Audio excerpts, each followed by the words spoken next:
I said, guys, we didn't come here for no reason.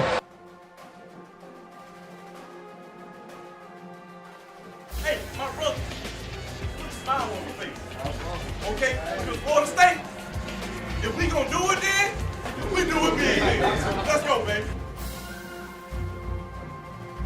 Here's the snap, handoff on the belly dive, and Stevenson's gonna try to root his way in. He breaks through, and he's got the 10, 5, 3, 2 yards, touchdown FSU.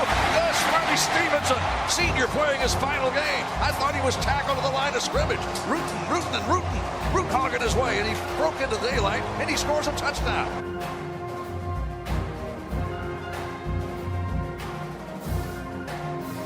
If we don't get penalties and we don't get fumbles and we don't get interceptions, we can win the dead-gum ball game. I said, are you strong? They said, I'm strong if you strong. I said, we strong then.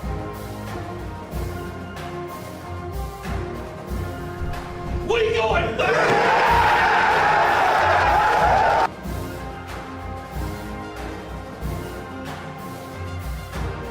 Down to the 50, down the sideline to the 40, down to the 30. He separates. He's to the 20, to the 10, to the 5. Touchdown, Florida State. Let's party, Tallahassee. Touchdown, Marshall. Touchdown, PK Sam. 55 seconds left. Sam takes a touchdown catch from Ricketts. 52 yards. 52 yards. Florida State leads 37-34. I see you, PK Sam.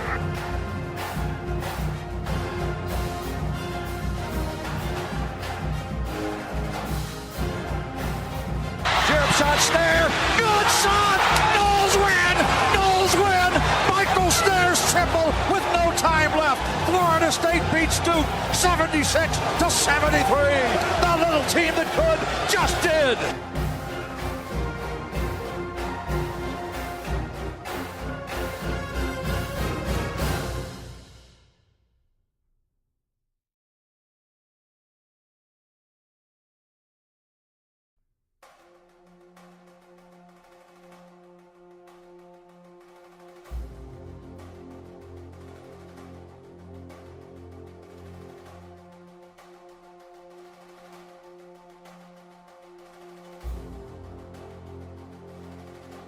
I said, guys, we didn't come here for no reason.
Welcome to Double Fries No Slaw.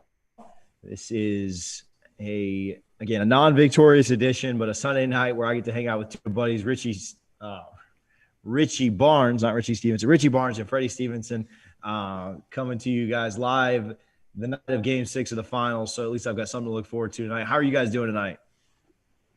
Hey, Richard, did you just see I had we don't got Guthrie's here, but it was Cane's. I just had me a box from there. I'm feeling good, man. The double fries, no slaw, got the extra sauce, man. Feeling good. Yeah, man, it's been nice. You know, as a Bucks fan, no game this week. I haven't watched a minute of football. I've just been, hanging out with the wife, relaxing and enjoying the day. Told her I had to get away for this podcast real quick, but it's nice to have a nice relaxing day, kind of just working on the house a little bit and hanging out. My wife and I, we watched, it was really just me and the kids the entire afternoon. And then my mom came over at about 4 and I had to go to a wedding.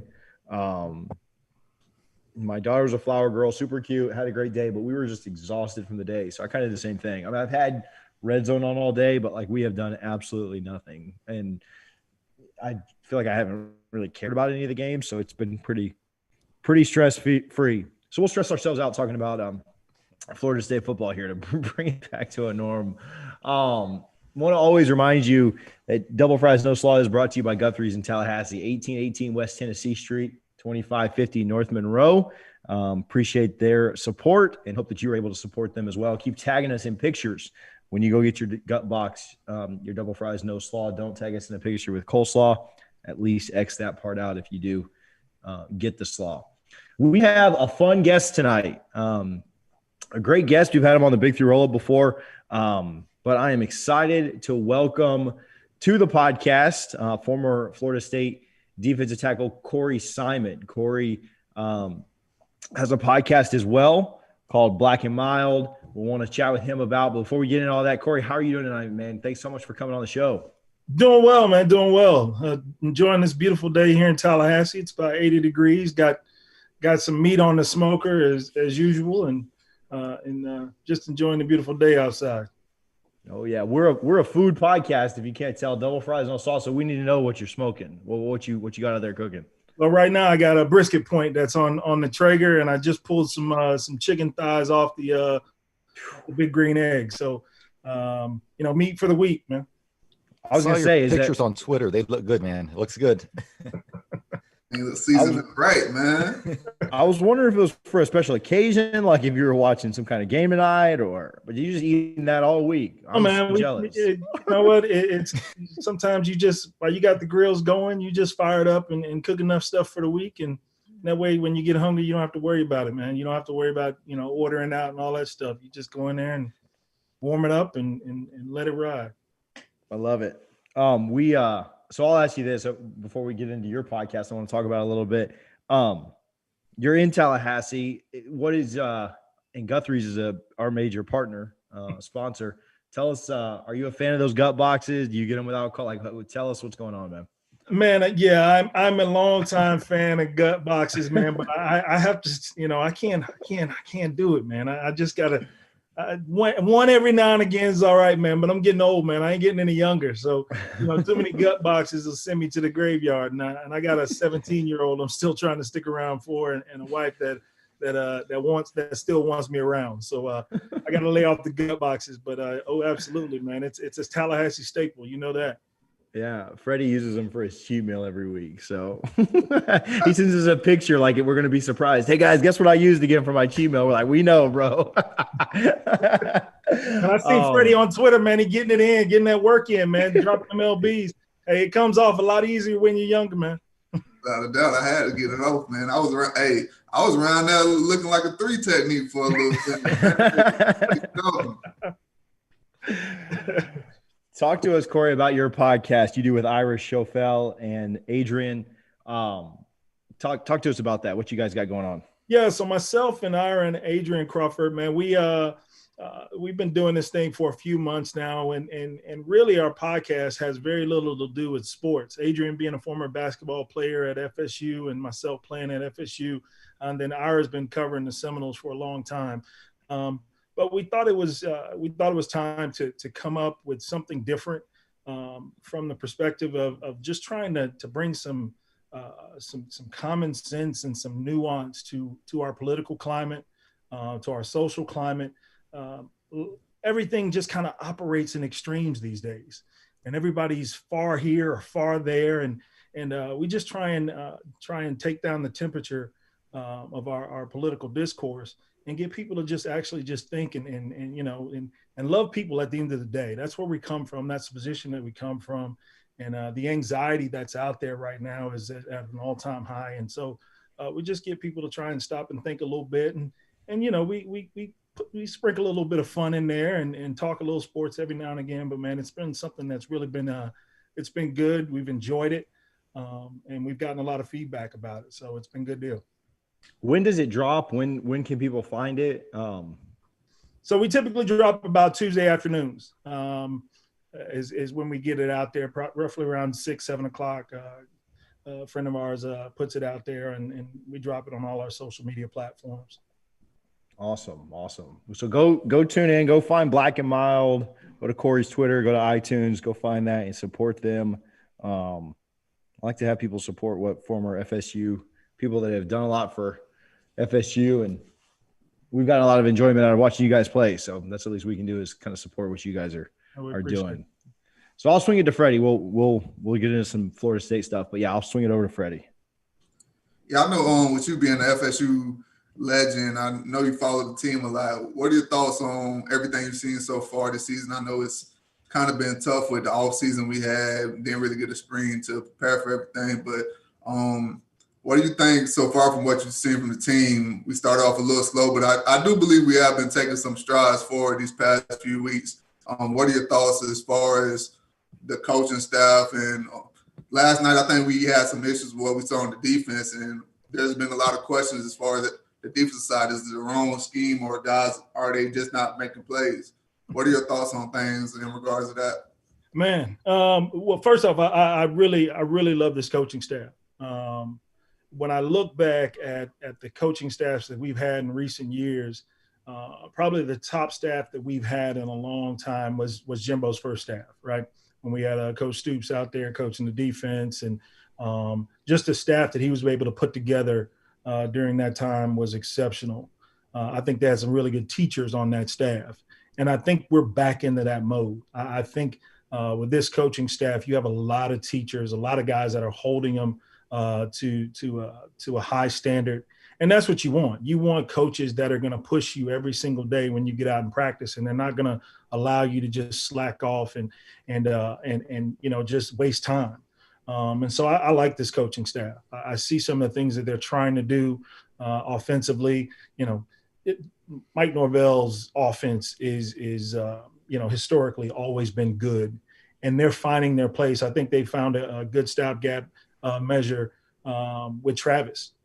Jordan Travis has done an exceptional job. He's tough as nails, and that's what you want. You want that as your quarterback, that guy that's just going to get in the huddle and demand the attention of everybody in there, and make sure that you're going out and doing your job. And so when you start to look at our offense, man, you see a lot of those young guys starting to show up, and Toafili and Webb coming in here, and wasn't highly recruited, JUCO guy coming in here. He's just a dog, man. You follow those running backs, I'm sure, more than anybody, man. And to see those guys be able to stick their foot in the ground, and they don't give, man. They really pound that rock. And so I think the biggest surprise, and I think most of our fan base will agree with it, is just how well our offensive line has really come together under Coach Atkins, man. He is hard on those guys. He coaches them every single day. I hear it coming out of the practices, man, and he's there for these kids, but he's going to coach them hard. And I think they need that and need to be able to see that consistency as a coaching staff. And so I'm encouraged to see what we're doing offensively. Defensively, it's a struggle. It has been a huge struggle. And the only thing, and then I'll tell this to fans, because the easy thing to do is to immediately go to a defensive coordinator, right? But what you saw in last night's game is you had guys that were put in positions to make plays. Guys that were just flat out missing it in the hole or not getting in the hole. Gap responsibility is one of the mainstays of any great defense, and we don't do that well right now. I think the biggest surprise of this team negatively has been the play of our defensive line. I knew we'd struggle a little bit at linebacker, and that's why you're seeing those young guys like Lundy and Dix get the playing time because the guys like Rice and Warner are struggling. And so you're gonna get those guys that are gonna miss gaps in the linebacker position, because you're bringing in two young guys that, quite frankly, just hadn't played enough football and missed a spring opportunity for those guys to get better. So you're bringing in true freshmen out there to play football in a big game, and they're going to make some mistakes. They're going to take some wrong holes at times, but they're going to play hard and they're going to play fast, and that's what I love seeing about those young guys. I just think it's going to take some time for us to flip this roster. I think when you start to, and I hate really jumping on guys because we've all played this game, and you're going to make mistakes. And that's not my deal to really bash young players. That's just not how I operate. But we've got to, I think right now, missing the spring, dealing with COVID and some of the outbreaks that we've had on this team, guys have missed a lot of practice time. I think that the guy probably that's hurt the most from the difficulty is Corey Durden. There was a lot that was expected out of him coming in this season, and I think he's come in and he's got to work himself into shape. Right now he's about 315 and he's coming in and he's too heavy. That's not his game. He's not a two-gap kind of guy. And so when you're carrying that kind of weight, it's not going to help you when that's not the type of player that you are. So I think if he's able to get his weight down, he'll be a better contributor to this team. I think Marvin has had a very slow start, and his ability to, his body looks much better. His body looks great, but he's not making the plays that we need him to make, especially in the passing game. And that's been the part of this roster that has been hurting for a while. We just don't have consistent pass rush. And so you have you topple that, you put that with Miko Dobson missing most of the off season, which I think he and Asante Samuel are your two best corners. And so you had trouble in your boundary corner. I think Miko sews that up, and I think you saw last night where he came in last night and he made a couple big plays, and he's one of your surer tacklers on that defense. And so it's not a coaching thing. I think these coaches are putting them in the right positions. They're just missing plays. I think Janoris last night on that counter play that they kept running, you've either got to get all the way under and spill that thing and bounce it, or you've got to squeeze. And he was somewhere in the middle a lot of times on that counter play. And then we just flat out missed tackles. I think Jaden Lars-Wisby coming back from that knee injury has been slowed a bit. And so he looks a little bit apprehensive at times, knowing where to fill gaps and play downhill.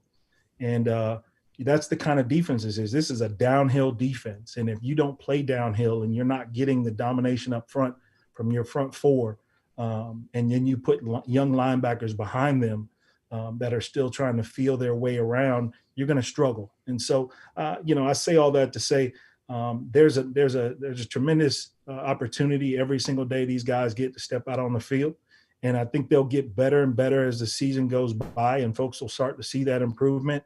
But it's got to start up front with our front four, and it's got to start with that group and see where we go from there. But I think once we start to believe in what they're doing out there, and that's the biggest thing. Players have to buy in to the system and go out there and then start making plays. Because when you miss tackles, and we saw a boatload of them last night, that game was played in a phone booth.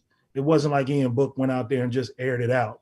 That game was played in a phone booth, and there was a lot of missed tackles. That's why you saw the start of the second half, and Woodby's on the bench and Gantz in the game, number 44, came in because there was so many opportunities there that were just missed tackles that we can't have and be a good defensive team. Yeah, with this team coming into the year, just the past few years, we've had an issue with responding to adversity. And last night, I think, despite all of our defensive struggles, this is the first time in a while I've seen this team put up a fight.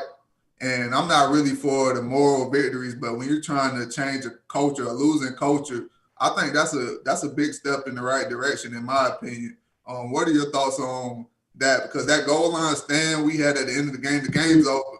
But to take that pride and just decide we're not going to allow them to score, that was major to me. I'm in there cheering up like we won the game just because I'm seeing my team like they're taking some steps forward. Yeah, and I think that's a tribute to this coaching staff and what they've started to instill in these guys, that they didn't roll over and just let Notre Dame roll in there for another touchdown. That was huge, man. That was a big stop, and I think it's something that it'll be a little footnote in this season as they progress. but it's one that I'll look back on as a former player and say, that was big for these guys to be able to take that step. I mean, you look at, I get so upset kind of, dealing with our fan base, right? Our fan base can be very, very tough. And I get it. I mean, the number of winning seasons that Florida State has had, we are blue blood in this program, in this game. We've won championships. We've had undefeated seasons. So I get the expectation, but I caution folks to understand, listen, they didn't fire the last coaching staff after 2 years because we were really good, because we had really good players. They fired them because we weren't good enough. And that doesn't change overnight. That takes time to develop. And the other side on defense, the thing that we just can't lose, the fact that number 5 on defense, Nasruddin, he is an eraser. He erased a lot of bad plays for this defense last year, and not having him out there to be that 7th, 8th man in the box has been a tremendous loss for this defense. But man, I'm encouraged at some of the things that I saw, the response at our offense. I mean, we went out there and we gave up quick touchdown, and we're down 14-3. And then we go out there and we put up a touchdown, and we come back and we're actually leading, Notre Dame 17-14. And so, man, those are tremendous strides that I think, we take for granted because of the history of this program. But that's not this team. The 99 championship, the 93 championship, 2013 championship teams, that's not this team. And so the expectation to be those teams right now is you're just setting yourself up to be really upset and really disappointed because it took time to develop those teams. There was a big gap between winning the championship in 1999 with one of my teams to winning a championship in 2013 with you guys. So that's a huge gap of things that went right and things that went wrong. And right now we're in a down time where we're going to have to flip the roster and get some players in here that believe in what this coaching staff is doing. Yeah, and obviously we're all frustrated with the struggles on defense, especially up front. But I think one thing all fans should be really encouraged with, and you touched on this a little bit, Corey, is the offensive line. They've had players go down. They've had to work a bunch of different combos. But, man, it seems like Alex Atkins is earning his paycheck, and I'm afraid he's going to be gone pretty soon because that guy's got head coach written all over him.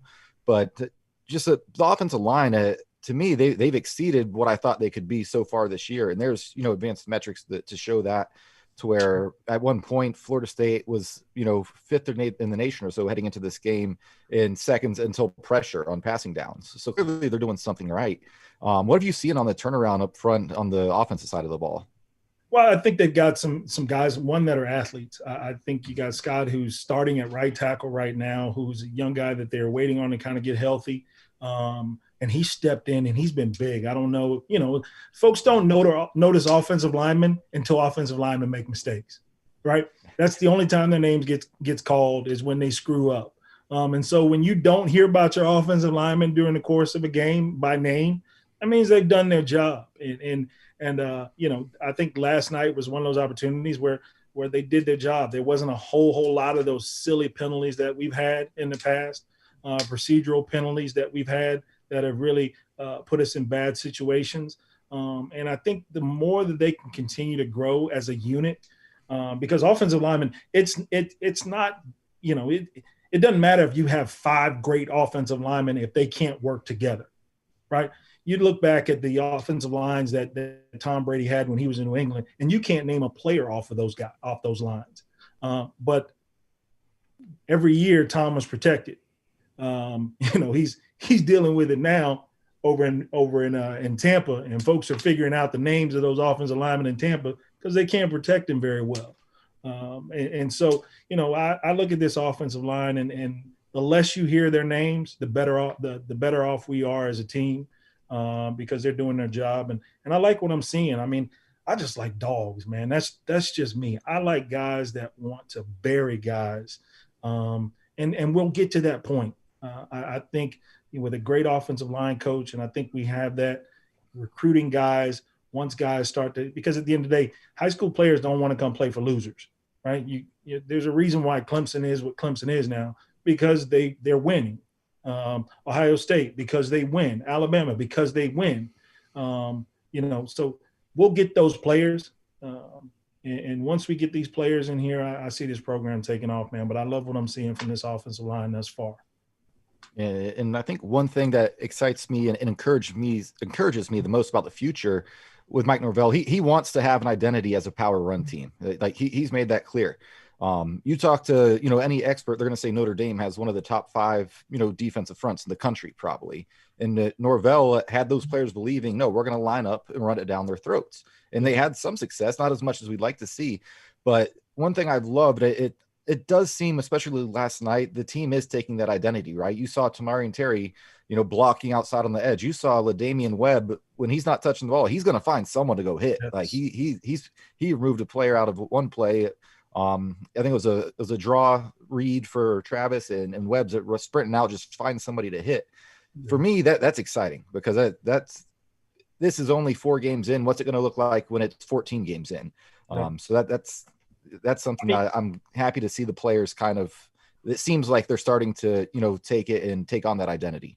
You see that with your quarterback. I mean, they, especially, last week against, not as much this week. They didn't run that toss a whole lot this week. But when you look at that Jacksonville State, they run that toss and you see your quarterback getting out there to get a block. I mean, and cut some guys off. I mean, that's, those are guys that are buying into a program and they're seeing some success. I think the hardest part over these last few years is guys weren't seeing the success on the field, right? We would struggle, and then there would be no real change. And that happened, and that was happening consistently. And I think guys, when they went into the Jacksonville State game and they said, okay, well, we finally been able to put up some points. Oh, okay. So what he's doing is working. Oh, and now we have a quarterback that, is not gun shy, and he's going to go out there and he's tough and he's going to take some hits and he's going to deliver some blows. Oh man, we got a shot. And that's what you saw. A team that felt like they had a shot stepped out on the field, and confidence is half the battle, man. Once Freddie, I mean, when you step out on the field, when you feel like you're that guy, that you don't know what that does to the guy in front of you. I mean, I tell this to kids all the time, man. It's when I figured it out, and when my junior year in college, that I couldn't be blocked, and I didn't care what you did or who you were. It was hell on everybody else at that point, because I have already made it up in my mind that you weren't good enough, and you weren't going to change my mind unless you whipped my behind. And I wasn't going to allow that to happen. And so I think the more of that mentality that really gets into these guys, that's where you'll start to, but you got to have that success. But that's where you'll start to really build a program, because heck, you look at 2013, Freddie, that team, you guys went out there and you ran through everybody. And then 2014, it was like, we go out there because we know at some point we'll turn it on. We'll win. I don't care what you jump out. I don't care if you go score 21 points. We're going to win the game, because it was all confidence. And that's what this team is trying to build. Corey, can you talk to us a little bit about your time at FSU? Wildly successful career, ended up as a first-round draft pick, obviously finished your career with a national championship. Can you talk to us a little bit about what it was like maybe playing for Coach Bowden, and then, not a lot of guys get to walk off into the sunset and win their last game like that. What does that mean to you? Man, you know what? It means a whole lot more to me now as an old guy. At 43, it feels a lot different now than it did in 1999. I just thought that's what we were supposed to do. We were, after losing the championship in 98, my whole reason for coming back was to win it all. And so, it was, every day was just a part of the process. There was never any doubt that we would win it all. It was just going in every single day and competing, right? It's those 9-on-7 periods. It's those goal line defense periods. It's all of the things that make up the process, right? And that was Mickey's, that was his lifeblood. to see all the success that he had and all the time that he was here, we were preparing to be the best in practice. And then it just spilled over into the game, right? What we competed against every single day in practice was the competition. That was the hard part. The games were fun. That was just the cherry on top. And that's what it was like, with Coach Bowden, because when you step foot through those doors, everybody was an All-American. I played with Andre Wadsworth. I played with Peter Bowen. I played with, Orpheus Roy was a player that, you go back and you watch these guys, and Renard Wilson and Greg Spires. I mean, the list goes on and on and on and on of the number of great players that I played with during my time here. And I had to watch and learn and earn my time to get a chance to succeed. But that was what built this program. It wasn't just Corey Simon, becoming, a really good player. It was Corey Simon learning behind Andre Wadsworth and seeing how he played the game, and then taking bits and pieces from all the great players that were on those defenses at the time and trying to institute it in my own game. And that's the atmosphere that Coach Bowden cultivated here for so many years. It was a laundry list of great players that you got a chance to learn from and play with and compete against that made you better, because we always felt like we had the best players in the country. And when you have that at practice, it gives you a level of confidence when you step out on the field against anybody else. What advice could you give young players? Because you just talked to us about how you had to sit for a little bit. We're living in the day and age where guys, they're highly touted, they're being told how great they are, and if they don't play right away, they want to transfer. So what advice could you give these young guys? Because you see it all the time at schools like Alabama. These guys sit for 2-3 years, and then they come in their first-round picks. So what advice could you have for these young guys just sitting back and learning and just waiting until you're ready before stepping out on that field? Yeah. So I am never one to say sit back and learn, right? Always push forward and learn on the go. So as I look at my junior year here, I was a backup. I backed up Larry Smith, who ended up playing for the Jacksonville Jaguars, an exceptional player in his own right. I was a backup. I was the third defensive tackle that year and managed to make All-American that year as the backup. It wasn't that I was sitting back and waiting. I was pressing, because me pressing made the guys in front of me better. I just had to be ready. I had to be ready. And when you come out of high school, especially if you're an All-American, you think that you're ready, especially inside guys. It's a different game. It's a different speed. It's strength, maturity, learning the game. All of those things are part of the maturation process that develop you into the player that you're going to be, not the player that you are. And a lot of guys come out of high school and it wasn't as bad back in the early 90s, right? Because we didn't have ESPN this and ESPN that, and we didn't have the star ratings, right? There was no 4-star and 3-star and 5-star players. You were All-American on somebody's All-American list, and that was the extent of it. So there was no ranking system. So when you step foot on a campus, you didn't come with all of this hype like they do now. Like these kids, they come with so much hype. You go to the social media and they got 30, 40,000 followers out of high school. And it's like, okay, well, I must be important. I must be the guy because so many people follow me, because somebody ranked me a 5-star. But if you step foot on that campus and you don't bring a 5-star game, those stars go away. Once you step foot on a college campus, nobody gives a doggone how many stars you had. The fans talk about that. The coaches don't. How many conversations did you have with your coach, Freddie, that talked about how many stars a player had? That 0. Exactly. They don't have that conversation. Once you sign on the dotted line, those stars go away, and now you got to earn your stripes.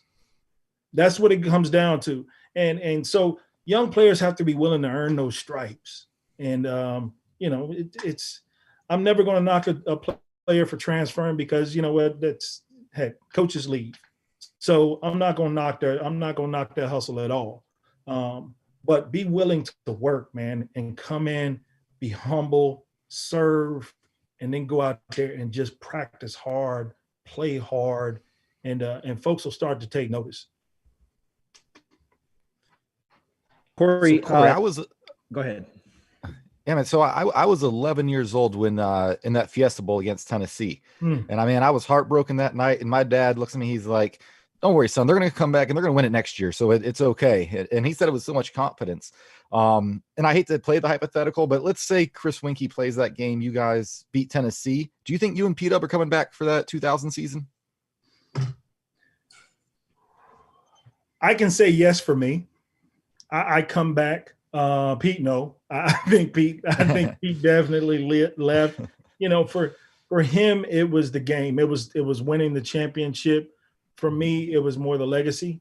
For me, that's how I felt. I felt that God wasn't done using me in the program, and so it was never really. It was never even a thought. As a matter of fact, I didn't know how highly the NFL thought of me from a draft prospect standpoint until my senior year.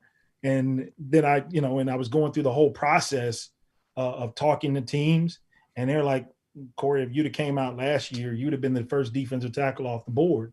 And I didn't think anything of it. I just didn't. One, social media wasn't out there like that, and back then, and two, I didn't listen to all of the other stuff. I didn't surround myself with a bunch of, folks that are going to pat me on the back. I didn't listen to agents. As a matter of fact, my junior year, I didn't even talk to agents. It wasn't even on my mind. My mom worked extremely hard and put in 60, 70 hours a week. And she never put the pressure on me to have to take care of our family. And so, I'd rub two pennies together for a long time, and one more year wasn't going to make a big difference to me trying to make it happen, because I just wanted to win, man. I love being a Florida State Seminole. I love playing here. When I got here, the goal wasn't to hurry up and get out of here and get to the NFL. When I stepped foot on campus, man, I wanted to win a national championship. And I think that part of it has changed a bit. I think you get the guys that come in here with the mentality, and it's okay as long as you don't allow that mentality to take over your pursuits for a team, team success. But the NFL didn't become really, a thought to me until my senior year when, what's next is the NFL. That's what comes after college. And so that's when I started to really focus on it. But it was winning first. Yeah. So I was lucky enough to cover the team for the FSU, the school paper, and Scout when I was at Florida State. And one of the coolest things was getting to interview Bobby Bowden in his golf cart after practice every day. But one of the coaches I always loved interviewing and grew up loving was Mickey Andrews. And you got to play for him. Any good Mickey stories from a practice? Because I feel like the good Mickey stories typically come from practice with you guys. So all of the good Mickey stories, they are not for fan consumption. Yeah. But what's it like just going? You're playing for a legend, man. You know he's a legend while you're playing for him, so it's easy to take in everything he says and what you're doing. So he's just always been one of my favorite coaches. So I love hearing anything anyone has to say about him. Yeah, Mickey, I love Mickey to death. Actually, he lives right around the corner from me, and we see each other quite often, man. But Mickey didn't care who you were. He didn't care what your what the media said about you. He didn't care. I remember one day, Andre Wadsworth, who, Andre up until Jameis was drafted, Andre was the highest draft pick in Florida State history, going number 2. And I remember Dre was out at practice one day and he had a class, and Dre was an exceptional student, and he had an evening class. Well, we were taking the pads off because it was time to do conditioning. And So you see Andre walking off the field, getting ready to head to class because he had an evening class, and Mickey is screaming up the field, "Where are you going? Where are you? No, it's not time to leave." And we're like, "Oh, hold on. I mean, this is Andre Wadsworth, right? He's not one. He's not one to duck out on work. That's just never been who he was. Dre came in here as a walk on at 217 pounds and worked his way up to 285 pounds and 6% body fat. It was just a god when you look at him, his stature, and played to that level. And so, but just to see Mickey, be critical, and his expectations for greatness was to be held accountable and be there every day. And he didn't care who you were. He didn't care what your name was. Once you stepped foot on that field, you were a Seminole. And the name on the, they didn't, he didn't care if it was Andre.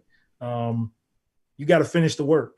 Now, Dre managed to get on out of there and go to class, but it was and I think Mickey, when you walk off the field, now Mickey off the field is totally different than Mickey on the field, but he understood. Dre had class and Dre was going to go to class, but I think it was the perfect teaching opportunity for him to let everybody else know on that roster that no one person is bigger than this team. And that wasn't Dre's intention at all. But it was a teachable moment for the rest of us that if he's going to call Andre out, none of us are, all of us got to be here and be held accountable. Your last game of your career, we talked about you won the national championship against one of the best athletes that many of us have ever seen play, against Michael Vick. You got a sack in that game. You met Mike a couple of years later in the playoffs and got a sack when you guys beat them in 2000. Or was that just the very next year? Yeah, if I'm thinking of that, right? No, that was 2002. 2002, yeah, the year you – yeah, we won't talk about what happened next, but we're all Bucks fans here, so that's why we won't talk about it. But, man, Michael Vick was so incredible. I know that we just totally changed lanes from Mickey Andrews to Michael Vick, but what was it like sacking Michael Vick? Like, again, just the most unbelievable athlete ever and playing against that guy. Man, it's so gratifying when you've been chasing a guy around all night, trying to get your hands on him, man. It is. I mean, shoot, it's just that it's gratifying, man. It's like I've been running after you for the last, however long, and I finally catch up to you. And I'm just mad I didn't get a kill shot on him. I mean, I want a kill shot, but getting them on the ground is getting them on the ground, man. That's a tough thing to do, man. Folks talk about what Lamar Jackson is right now, and he is all that in a bag of chips. But I think the original, well, not so much the original. He's the original is Charlie Ward. The original is a no question about it. But just the amount of talent that Vic had, it's just he was running at a different speed, man. He was at a different speed, and even playing him in that '99 Sugar Bowl, it was like we felt like we had enough speed on our defense to contain him until you see him on the field, and then you realize, he's built different, and that's him, man. He was just built different and had a cannon to boot. Like he could flat out throw that ball. So it was always fun. It was always fun competition. Actually, that day when I got that sack, that was the day my son was born. So my son was born at 5:15 that morning, and then we played Vic that night. And so that was huge to be able to put my hands on him on the day my son was born. Oh yeah. That's awesome. So I want to switch lanes before we get you off here real quick, because I told you beforehand, I kind of listened to Black and Mild, so I know you're kind of the grill master of the program. So what's your favorite cut of steak and the best way to prepare it? Because I've heard of the reverse sear. I like the reverse sear. Have you tried sous vide? Like what's your style, man? Yeah, I'm not a sous vide guy. I haven't tried it. I'm not opposed to it. But man, it's just something about that smoke coming from those chimneys on a cooker, man. I am there for the grill all day, every day. That's what I love to do, man. It's peaceful, and really, it really started. So I run our Pop Warner program here in town, and I've been doing this for the last since 2012. I've been the president of Big Ben Pop Warner, and my predecessor would always work the grill. He would cook the hot dogs and hamburgers and all of that stuff. And I would tell him, I'm like, dude, when I take this thing over, I'm not working the grill. I'm not standing over a grill every Saturday all day. And then when I took over, I would stand over the grill every Saturday cooking hot dogs and hamburgers. And I just realized just how much peace is at the grill. Because when parents are losing their minds because their kid didn't win or their kid got cut and, you know, somebody hit him and she didn't like or he didn't like how their kid was hit, nobody messes with me at the grill. And so that's the peaceful place for me. And so a ribeye, you know, a 2-inch, 2.5-inch ribeye, a cowboy ribeye on a smoker, reverse sear is the way to go for me. So I pull it out about 129 or so. What's your temperature so the next time I'm trying this? What am I looking for? Oh, I'm there. I'm 120. I'm 125 all day. I pull it about one. You know, I like rare. You know, I'm a rare steak eater, man. You cook your steak anything past, I give you medium rare. You go anything past that, you just ruin the cut of meat. Ruins it. Yep. I'm trying to tell Jacoby McDaniel, man, listen, and Jacoby gets on his cooking tip, and I have to hit him up on Twitter, or I don't put him on blast on Twitter. I'll text him and let him know, man, you just hammered that meal right there. Take a little bit of heat off that thing. Nothing offends me more than going to a nice restaurant and someone ordering a well-done steak. Oh man, I could have took my shoe off and gave it to you if that's what you want to eat. Just get chicken. Chicken's really good, well done. Like, just get chicken. Yeah, I don't even like. Yeah, I don't know about well done. I'd take my chicken thighs to about 165, man, and you cook all the juice out of it, man. Come on, I ain't trying to make a hockey puck. Man, Corey, thank you. You guys have anything else before we get out of here? Yeah, I know you said the grill is your peace, your place of peace. I'm a little different. I'm that guy that when y'all on the grill, I'm that guy. My piece is getting me a plate. So I might have to link up with you next time I'm in Tallahassee to see what you're working with, because when I got slicing that steak up and sticking my fork into it, that's my place of peace. So hey, we're gonna have to link up. Anytime, brother. I'm always game to feed a Noel, man. House is always open. Corey, we appreciate you so much for hanging out tonight. Are you an NBA guy? You're watching the finals? Do you have a pick for the game tonight? I know that's really I think the Lakers. But I think the Lakers will win it all. I don't even think it's NBA has been real different this year, man. It's been kind of hard to kind of get into, and I think with this whole bubble, it's been really hard to kind of get into a little bit, man. But I think the Lakers. I'm a longtime Laker fan. I'm more of I'm a Kobe fan. Me too, bro. So, yeah, you rocking it, man. I'm a diehard. Kobe was that guy for me. So, I always love to see the Lakers win it, and the fact that they're back on top is good for the NBA. I've told this story a million times. Yeah, I was 9 years old when you guys won the title, and then the next year the Lakers win 3 in a row, and then I'm sorry for this, but then the next year the Bucks win the Super Bowl. Year after that, the Lightning win the Stanley Cup. I thought my teams were never going to lose, right? Like, I was just like, man, and I was like 8, 9, 10 years old, right? 10 to 13. And you don't have no perception of like how the world works. I was just like, man, I picked all the best teams. And then you go from like 2004 to not until Jameson that morning, you're like, man, all my teams suck. Like, what is going on here? But yeah, it's nice that they're finally back a little bit. But I'm telling you, that was that kid with those unrealistic expectations got brought back down to earth really hard. Oh man, it'll happen to you. Listen, nothing will humble you like sports. Oh man, sports will humble you, man. I grew up a Laker fan and a Braves fan. So right now, at least on the pro side of things, Braves are playing lights out, going on to the NLCS, man, and the Lakers will, I think, wrap up a championship tonight. So I'm just waiting on my nose to return back to true Seminole form and enjoy the ride, man. No better time than now. We got a top 10 opponent. Real quick, are we going to beat North Carolina? Yeah, absolutely. Love it. All right, let's go. You heard it here Never first. any doubt. I don't never pick us to lose. What kind of guy is? What kind of no does that? Both these guys right here. Come on, man.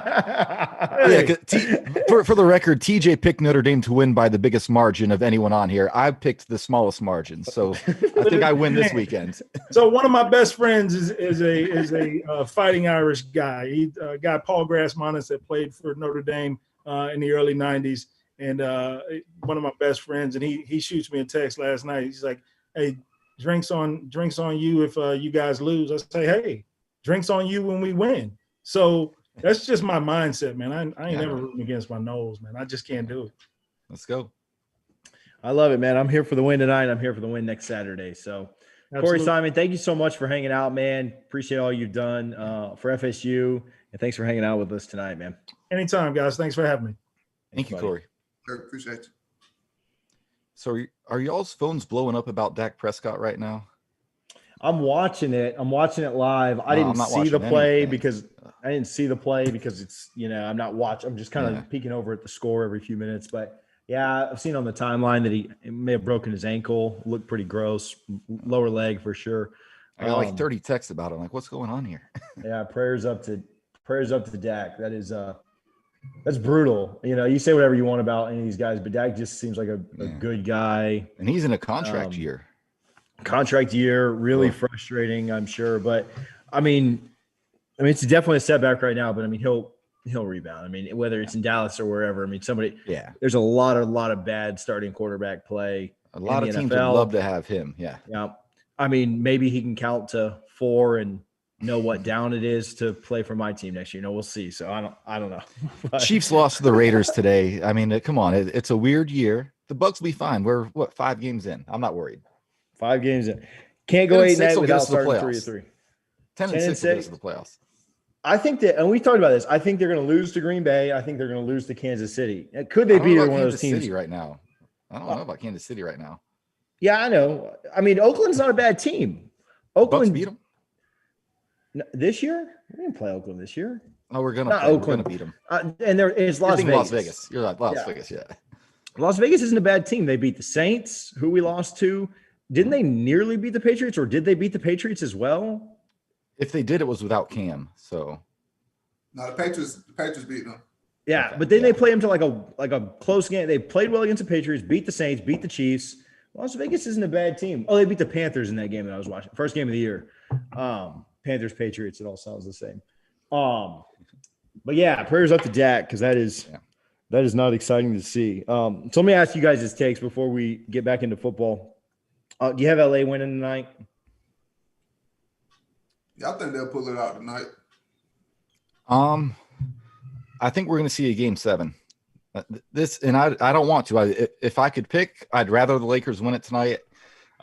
Just because I have a group of like really, really good friends that I'm going to wake up tomorrow morning to probably 150 unread text messages because I don't plan on watching this. Well, actually, it's at 7:30 today, right? Yeah, half an hour from now. Yeah, so I actually will watch this. My phone's gonna be blowing up the whole time, and I don't need that on a weeknight for a game 7 because that'll make it 10 times worse. So come on, go finish it out. But I have a feeling the Heat are gonna find a way to push this to 7, and I think the NBA needs a game 7 right now. Their ratings are hurting right now, so I think they want a game 7. Yeah, I mean, I don't know. We'll see. I don't know how much. I mean, them having better ratings the next game. I don't know how much it makes things better or not. I mean, we'll see. But yeah, I hope they end it tonight because I don't need 3 more days of stress. So, man, what I want to talk about from this Notre Dame game real quick, and if you're watching this, if you can share, like, retweet it, tag a friend, all those things. If you're listening on iTunes or Spotify or Stitcher or Google Play in the morning or whenever this week, if you can rate, review, share it to your social media, share it in your group messages and your friend groups, and tell somebody about the good work that we're doing here. We would certainly appreciate it. The one thing I want to talk about from the game, Let's hand out some game balls. We didn't do this last night, and I want to go first. Offense is Jordan Travis. Jordan Travis outplayed Ian Book. Very similar stat lines, minus Book having an extra touchdown and Travis having that interception in garbage time. But then when you throw in Travis's rushing yards, I think that he outplayed Ian Book by far, and he also did more with less. So game ball on offense to me goes to Jordan Travis. I know that Terry played well too. I'm sure one of you guys will pick him, but I thought Jordan Travis was fantastic last night. I'm going to go with LaDamian Webb. And this might be a little bit of a carryover from the last game too, but talk about a young guy that the light bulb is kind of turned on. And I mentioned it when we had Corey on earlier. My favorite highlights from Webb last night were when he didn't have the ball. It's just watching him. He says, it's easy if you're running back, say, I know I'm not getting the ball. Like I'll run out there and try, touch somebody. No, he looks like he really wants to put someone on their ass every single time he's out there going for a block. He's the type of guy that you hope he's a vocal leader, because if he is, that stuff is contagious, man. He is just such a high effort, high energy player. I think he's going to have a really good career at Florida State. I'm excited to see him. So I'm going with Webb. What about you, Freddie? I'm finna switch it up a little bit in. I'm going with Coach Atkins. There we go. For the past few years, we've been seeing our O-line on Come On Man getting completely torched by the ESPN crew. And we had a lot of questions coming into this year, but I mean, they've been holding their own. They've developed, they've grown over the season. And last night, our offensive line outperformed our defensive line that we thought would be the star of this team going into the season. So, Coach Atkins, shout out to you. You've done a great job with these guys. And, dang, hey, you're earning that paycheck, man. I'll say that much. Shout out to you. Definitely get a game ball for this game, man. I hope we continue to grow, and I'm excited to see how these guys progress along the season. Yeah, I didn't think we'd put up 26 on Notre Dame. If you would have given me a line of 25.5, I would have spent a lot of money on the under probably. And the offensive line was a big reason. We had the one long ball to Terry, but a lot of it was just sustained success. That's the reason we talked about it before the game. We wanted to get to the third quarter and feel like we still had a chance, and we did. Right. We knew it wasn't over. And it wasn't like the Clemson game when it's, 42-10 at halftime or whatever it was, or the Miami game when at halftime we had no hope at all. At halftime, we were down 15, but we knew we were getting the ball. So again, there's that hope. So they are showing that progress. It's only 1 week. If North Carolina blows you out this weekend, that's a step back, but I don't see that happening. I'm not ready to pick Florida State to win just yet. Give me a few more days, but I do think progress is being made, and I'm excited to see a shootout under the lights at Doak this weekend, which is what I think is going to happen. I'd like to see a little bit more defense played in that game. Would be.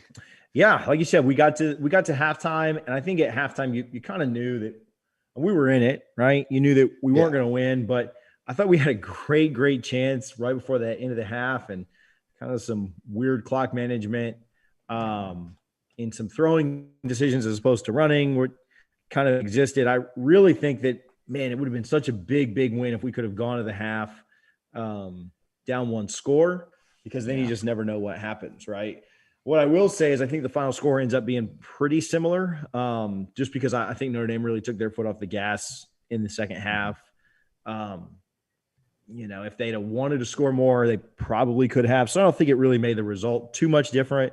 But football's weird, None of us would have said, I expect us to score 14 unanswered and lead this thing 17-14. So you go to the half down 8, down one score, then who knows? Maybe they miss a field goal on that drive. Maybe they get the 3 and out on that drive. Maybe, you force another fumble or whatever. So, I mean, football is just a weird sport where, all sports are weird, right? Where one team can be dominating and end up losing the game. So – yeah, I mean, hopefully the defense shows up a little more. Do you have a defensive game ball? Who do you like on that side of the ball? I'll give it to Brennan Gant. I thought he came off the bench unexpectedly, and he just looks like a football player. And again, it sounds cliche, but he looked like he was just out there. He was looking to hit somebody. He was playing defense the way that you want it to be played. I think he made a few mistakes, but that everyone's making mistakes on defense right now. So I'll go with Brendan Gant, and I may have stole him from Freddie, because that's your Polk County guy. Yeah, he always comes in there with reckless abandon. He's trying to take somebody's head off. He plays that old school way. He definitely could have played back in the days. But I'm gonna go with the guy that forced the only turnover of the game, Amari Gaynor. He's always shining out there on the field, so I'm gonna go with him, the only turnover of the game. And that stood out. That got us on a little run, and I think it got the guys believing early. So I'm gonna go with him, even though the defense struggled along the game. I think that was big in our growth process to finally force a turnover when teams were questioning this team. I think that got us rolling in this game and started getting guys more confident that we can actually compete. Yeah, we talked about Florida State. We talked about with Tim O'Malley, Florida State had to have all of the things break right for them, right, to win this game or to have a chance. And they had a lot of things break right for them, right? Yeah. Starting the game like we did with the turnover, didn't stay that way. The better team won in the end. I'm not here for the moral victory bullcrap either, but improvement was shown, right? That's what Florida State fans feel good about. So I feel bad and I'm disappointed. I'm frustrated in the state of the program, but the state of the program didn't change. Like, that didn't come about Saturday night. Like, I didn't learn anything negative about Florida State on Saturday night. I knew where the program was going in, and I feel better because I feel like the trajectory is somewhat changing, right? Somewhat rising. It's really tough to know that when you play a good Miami team or an above average Miami team and they beat you 52-10, and then you play an FCS opponent and beat them soundly, right? It's tough to know how much improvement you truly made because of the different caliber of athletes. But I think Notre Dame and Miami are very, very comparable. Notre Dame's probably better than Miami. I don't know. I mean, obviously Miami just got their heads beaten by Clemson. I hate the transitive thing, but I think that Notre Dame probably beats Miami or loses to Clemson by less, probably beats Miami on a neutral field. But I think we saw improvement. We saw the trajectory, what we thought was the trajectory rising against Jacksonville State, continued to rise this weekend. And now it needs to culminate in a win, right? We'll talk more about North Carolina this week on Thursday night, but it needs to culminate in a win. I'm not to the point of being able to predict this as a win just yet. Like Richie said, I probably will as we get closer into the weekend. Or just go out there and look respectful, right? I hate this loser blood mentality, but if you go out in North Carolina with the better quarterback and the better team, beats you by 3, and they beat you by 3. You just can't come out and get blown out this week. You can't let everything that happened on Saturday night just be about Notre Dame's mistakes or about you getting up for one big game. You got to get up for North Carolina. I mean, you really need to win the game. At the very least, you need to play, keep it respectable and be in it the entire game. Have a chance at the end. Can't go down big. North Carolina game is going to be huge. Richie's talked about this season being split up now. This kind of starts that second half from here. Yeah. And so we'll kind of see what that looks like. But I'm excited for it. I'm excited for the North Carolina game.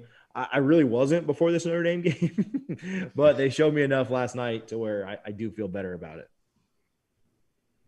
Yeah, I'm looking forward to it as well. I think it'll be, an interesting game. And what I'm expecting, and hopefully the outcome's a little different, but at that 2009, I don't know if you guys remember that 2009 Georgia Tech game in Doak, when Christian Ponder had like 4 or 5 touchdowns at halftime, but we couldn't get a stop, right? The defense just kept giving everything up. We ended up losing the game, I think 44-39, something along those lines. So I think Mike Norvell needs to be aggressive. I understand taking 3 points on the first drive against Notre Dame because you just want to be the team that scores first when you're a 20-point dog. You have to, unfortunately, you don't want to game plan this, but if you're Mike Norvell, you have to know North Carolina is going to score points. So any fourth down that's 50-50, you kind of have to go for it, because whether you pick it up or not, North Carolina is going to score anyway, whether it's 3 or 7. I want to see improvement from the defense, and we're just going to wait. I'm done predicting the defense is going to magically get better, but we've seen legitimate gradual process with the offense from week 1 to where we are now with Jordan Travis, because that was a really good Notre Dame defense. I know they had 3 weeks off, but scoring 26 points, getting 3 touchdowns on that defense, not many teams do it. We talked about Tim O'Malley. He came on our preview show on Thursday, and he said Lee, their defensive coordinator, they said the good teams get 14, the great teams get 18, and everyone else falls, below that. Well, we got 26. So again, a moral victory. I get it, but it's something to build upon, and I'm excited for this offense and what they can be. Yeah, I'm looking at this game the same way we looked at Notre Dame last week. I think for us to win this, we're going to have to limit the possessions that UNC has, completely keep the ball out of their hands. I don't think their defense is as good as Notre Dame. So we should be able to control the time of possession a little bit better in this game. And we just have to keep the ball out of Sam Howell's hands so that we can give ourselves a great chance of winning. Our best defense is going to have to be a good offense in this game, and that's really what it comes down to. It looks like Mike wants to run the ball, and that's the easiest way to do it. So I think that's what encouraged me the most. Even when we weren't having a lot of success against Notre Dame running the ball, he kept running it, right? He kept saying, no, this is who we're going to be, and this is going to be our identity, and I think it's working. Yeah, he didn't get away from it. He stayed committed to it, whether we trailed, whether we were up, no matter what was kind of going on. He stayed committed to the run, and so I think it's going to work against them too. Honestly, it's going to come down to whichever defense can get a stop, right? If we can get more stops than they can, if we can make less mistakes than they do, we're probably going to win the game. If we can't, Sam Howell can go for 400 yards. That's not a joke. He absolutely can. Your over-under for his passing yards this week, Richie, is going to be super high. So I hope that we hit the under of whatever it is by a lot. Because if we hit the over, we're probably not going to win the game. So defense needs to stop. They made some. I'll say that they made some this week. They forced 2 3-and-outs, forced Notre Dame into a field goal, which they missed. Got a turnover on the first drive. They got some stops this week, right? And so goal line stand again. I know it's backups and whoever's in there, but as a fan watching it, showed fight since 2017. I looked at my wife. I'm like, they're going to score here. I know they are, and then they stop them, get the stop on second, third, and fourth, and I'm like, I looked at her and after drinking however many beers throughout the day, I'm like, that's the progress I wanted to see. That's a team that didn't quit. And it sounds silly, but you could tell those players on that final possession there, they wanted to get the stop, and they actually took pride in what they were doing. Everyone may not have played perfect on every play, but they showed pride, which is something we haven't seen in a loss like that in a long time. So loser blood mentality again, but it's a huge step forward. And I think if this progress keeps happening, fans will be very happy with where this program is 3-4 years down the line. Yeah, maybe even next year. Yeah, I'm the same way, Richie, that Freddie was, right? My stepdad was over. We were watching the game last night.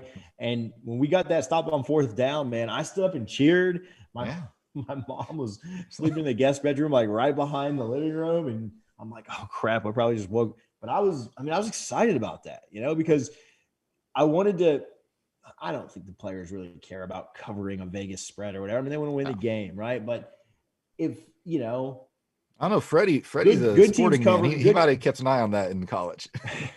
Good teams cover, great teams win, great teams cover, right? And on the other side of that, we didn't win, so I don't think we're a good team. But we kept a team from being great, right? Like if you can't, so yeah, I was big on that. At the end of the day, man, we're one play away from that being a 1-score game and looking like we were in it, right? We were in it first half. But if we don't throw that pick on the goal line, Notre Dame comes out, they move the ball, we run the clock out, it's kind of the same result. It looks better than it was. And again, moral victory, right? It's still a loss in the column. But you get that touchdown instead of that pick there and they make a mistake, then who knows what happens, So, football is weird. So, yeah, I was super excited when we got the goal line stand. You see it all the time. You see guys, build confidence. There was a lot of confidence built on the offense from the Jacksonville State game. I don't think the defense was great in the second half last night. I think that they benefited from a couple of things, missed field goals, Notre Dame taking their foot off the pedal, but to only give up 7 points in the second half, hopefully that's something to build confidence with, right? At the end of the day, it's got to be effort. We're seeing the effort out of the offense. We're not seeing it out of the defense, and hopefully that continues to change. So, any thoughts around that, guys? Any closing thoughts? I mean, I don't think we have a ton more. We're going to talk to Corey, and we've been on for a little over an hour, but any thoughts before we go? No, I'm good. I just want to see them take that next step this week. We all been talking about this team getting that signature win. Why not this week? North Carolina, this team, we talked about Notre Dame being overhyped. This North Carolina team is probably the most overhyped team in the country. And we definitely have a chance to beat them if we're firing on all cylinders. And I just need my defense to get a few stops and we give ourselves a chance. And I really think if we come out firing like we did last night and the defense gets a few more stops, we give ourselves a chance to pull an upset. Yeah, I'm excited because nobody's going to remember. Well, we will, but, let's say Mike Norvell works out 5 years down the line that they're going to show his record against top 10 teams. Well, that's going to be one in the win column. So none of us think North Carolina is one of the 10 best teams in the country. I don't think. I think they're a good college team with a very good college quarterback. But it's a game you have a chance to win. So why not go out and do it? The last thing I'll say, I'm still pissed off at that damn kicker from North Carolina running down into the student section, just chopping after he made that 54-yard field goal. I think it was 2016. So we owe them. We've had some heartbreaking losses to North Carolina. So this, to me, and my old boss is a North Carolina grad. So I will definitely be in contact with him. But yeah, go out again. This is not asking you to shock the world, so to speak. It's a 10-point spread, right? That's a pick six, and it's essentially neutral. I'm excited. I look forward to the game. We'll break it down a lot more on Thursday, but I still waking up today, thinking back on the game, it sucks. Obviously we lost by more than we would have liked to, but I still do feel encouraged, and I'm excited to see where we go from here, these next 7 games. We've talked a lot about the ESPN FPI. I'll run through them real quick. Percentage against North Carolina actually went up. It was right around 21%, went up to 25. So a little bit of respect there. Percentage against Louisville went way up. It was around 23. It's now at 31. So still a dog there. But again, a little more love our way. Pittsburgh's actually gone the other way. They're now up to a 59% favorite in that game. NC State has gone the other way. That was like a 50-50 game. It's now 67% to NC State. We are back. Not back like Miami, but back to being a favorite in the Virginia game. It's back up to 51. And then in the Duke game, who is terrible, they're 1-4. We're at 47. So it's kind of a coin flip for the Duke game. I expect, obviously, these change every single week based on the results that happen. I expect that we'll be a favorite for that Duke game late in the year, barring some kind of – We'll at least be a Vegas favorite. We know that much. Yeah, for sure. So yeah, a little bit more love, a little bit more respect being thrown our way. And I think that's what happens when you look a little more competent against a top 5 team, right? Against a good Notre Dame team that, that's a team that will probably be playing in the ACC championship. So yeah, I mean, I don't exactly know what the tiebreakers are. But yeah, I think that they have a better chance of winning out than Miami does. Miami has another loss. Miami has another loss or 2 waiting on them. That's for another day. Miami and Pitt game this weekend. Really physical game for Miami last week. I think Pitt's defense. The thing is, I think Pitt's defense will hold them down, and then Miami will win it late because I just don't. Pitt has no offense at all. No, so yeah, they can't. Miami will break like a couple long runs on them, and that'll be it. But I hope not. I hope Pitt wins. Man, again, thank you so much to Guthrie's for their partnership over these first couple of months. Going to continue to work with them and super excited about that. If you're watching this, listening to it, check out both their locations at 2550 North Monroe and 1818 West Tennessee Street in Tallahassee. They've also got locations in Tampa, Ohio, Kentucky, Auburn, Alabama, other locations in Alabama, Atlanta. Check them out if you're in any of that region. And go get you a gut box, double fries on slaw. If you could share this, retweet it, like it, tag a friend, comment on it, post it in groups, send it to your group chats, have everybody click on it for at least 30 seconds to listen so that it pops the numbers up. Listen a couple times if you've got some time. They have Guthrie's in gas stations, TJ? I didn't. So my buddy who lives in Atlanta, I don't know if you can see, but he sent me this, and that's a Guthrie's logo at the bottom of the gas station. I can't see it. What? Shoot it to me. Yeah, I'll shoot it to you. Maybe that's where that one in Atlanta is. Remember, that's what. No. It's not that one for sure. But yeah, it was hilarious. He's like, I saw this at a gas station. He says, "Hey, found a random Guthrie's between Canton and Ball Ground, Georgia." I see one here in Canton, but I don't know if it's like the real one or not. I don't know what I'm clicking. Yeah, I don't know that area at all. He lives there. He just sent it to me. So shout out to Shane. He's a good buddy and big Florida State basketball fan. He likes football too, but he's a basketball guy. So I'm excited for this week. I don't think we have anything scheduled this week outside of Thursday, but check out our patreon.com/doublefriespod. Facebook, Instagram, Twitter, YouTube, Twitter, all those things are all Double Fries Pod. So check them out. You guys have any shout outs before we get out of here? Good. I don't think today. Shout out LA. Shout out Richie's buddy that was on the pod the other night. He said that the Mamba jerseys were going to jinx us. I think it was really more Danny Green shooting that jinxed us because, jerseys really don't impact that unless you ask Tarif. But shout out Richie's buddy who got to see his team win another game, and shout out the Lakers who hopefully close this crap out tonight so I can rest easy and not be stressed out about a game 7. If we lose tonight, man, game 7 gets weird. I'll just say that. It's the bubble, man. It's the bubble. Things get weird in the bubble. At the Motel 6 where these players are staying, right? Yeah, they're staying. You know where they're staying? They're staying at like the Coronado or something. Like it's like the unreal. No, yeah. Richie's been there, man. He's rich as hell. All right. Somebody take us out with the song. I was gonna do it if we won, but I'm not picking a song until we win. So it might be a whole nother year. We'll see. All right. Freddie, I'll let you take this one. I'm gonna go with Boss Friends by Plies. Yeah. All right, Harlan, play us out. Oh, shout out Harlan.